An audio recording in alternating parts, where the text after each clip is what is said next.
Hello everyone, I'm Josh. 欢迎回到中文播客。Hello everybody, welcome back to ChinesePod. I'm Joy. 今天我们要聊一些和老虎有关的句子，还有一些常见的用语，对吧？ Oh, I am really liking this episode because we're going to talk all about the tiger. And you can see the word 虎. The Chinese character is sort of like a picture of the tiger's facial print. So it's kind of like the lines, you've got these curves. I'm liking it already. What kind of personality do you think a tiger or a tiger-like person has?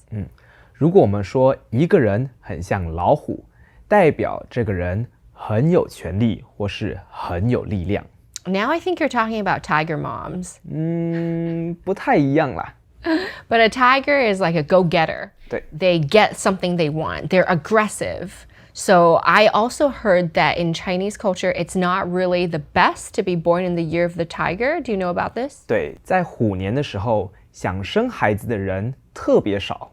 So we'll talk about some of the positives and maybe some not so positives of the tiger today in the idioms. Let's check it out. 我们先来看看这个句子：虎父无犬子，所以爸爸是老虎，没有狗儿子。你觉得是什么意思？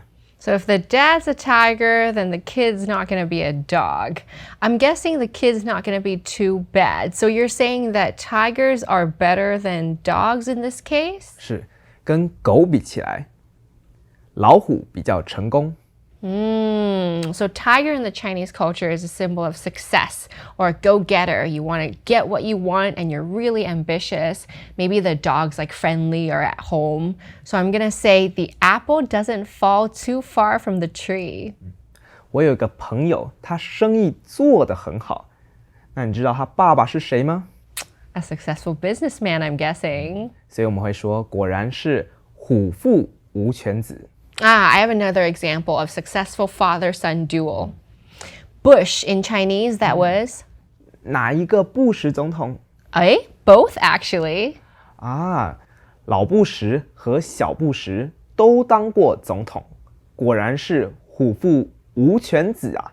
So it's a comparison between the father and the son. They're not going to be too far apart because they're both going to be tigers. Now that sounds to me like it's a lot of pressure for the son if your father's successful. 在中国文化里，如果爸爸很成功，儿子就有很大的压力，因为他也要很成功，才不会丢全家人的脸。接下来我们看看这个句子：明知山有虎，偏向虎山行。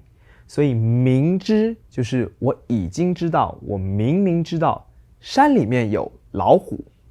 偏向，偏的意思是还是要，所以偏要往虎山行，行是走的意思。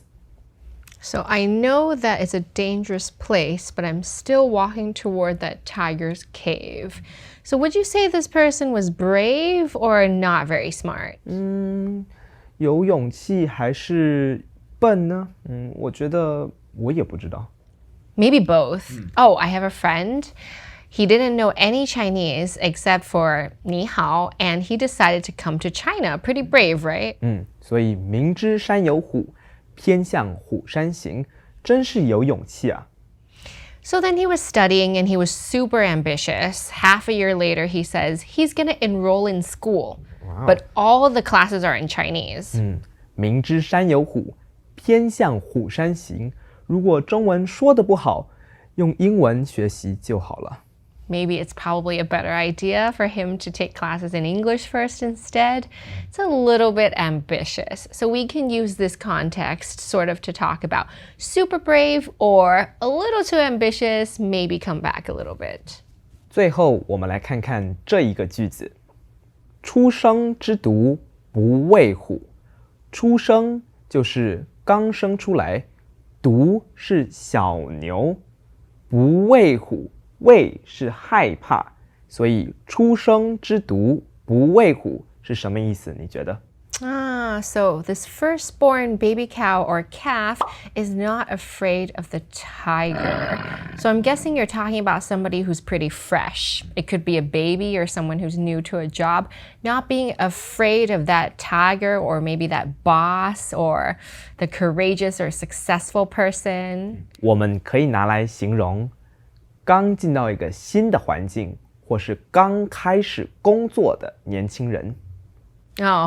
我遇过一个人 This was a long time ago, but when she came to the company, she was a 22-year-old, super ambitious, but she challenged the boss, which is not okay in Chinese culture. She got fired around 3 months after, but I thought she was super ambitious. Can we use that to describe her? 虽然她很年轻，但是却一点也不害怕她的老板，所以我们可以说真是初生之犊不畏虎啊。Yeah, I mean, I think it's great, but in Chinese culture, hierarchy is very important. So you definitely need to know your place. And maybe once she does get to that middle management position, she can be as bold. But stepping into that company, not a good idea. 我认识一个美国人，他一进到中国的公司，就用美国人的方法来管理员工啊，真是初生之犊不畏虎啊。So I'm guessing he probably wasn't very popular and he probably got some complaints from Chinese people because he wasn't learning the Chinese way. Did he learn though? 有啊，最后他学习了中国人的方法呢。Good for him. When in Rome, do as the Romans do. Okay, today we learned all about tigers, how they're brave, how they're scary, how they're successful. Let's review these 3 Chinese sayings. 我们刚刚说到虎父无犬子。Tiger dad, that means that kid's not going to be a dog, so the apple doesn't fall too far from the tree. And the second one? 明知山有虎，偏向虎山行。 So I'm going toward that mountain even though I know there's a tiger in there. I'm going to do something brave or it's going to be really dumb. And the third one? 我们最后提到初生之犊不畏虎。That fresh-born baby calf is not afraid of the big bad tiger. So again, we're either being courageous and ambitious or maybe not such a good idea. Again, Chinese culture is all about context. Be really sensitive to that culture when you're going in to see if there's a hierarchy, if there's a level of respect that needs to be paid. Hopefully today you've enjoyed this episode about tigers. 如果有什么问题，欢迎在下面的留言处给我们回复。I'm Joy. I'm Josh. See you next time. 我们下次见。 ChinesePod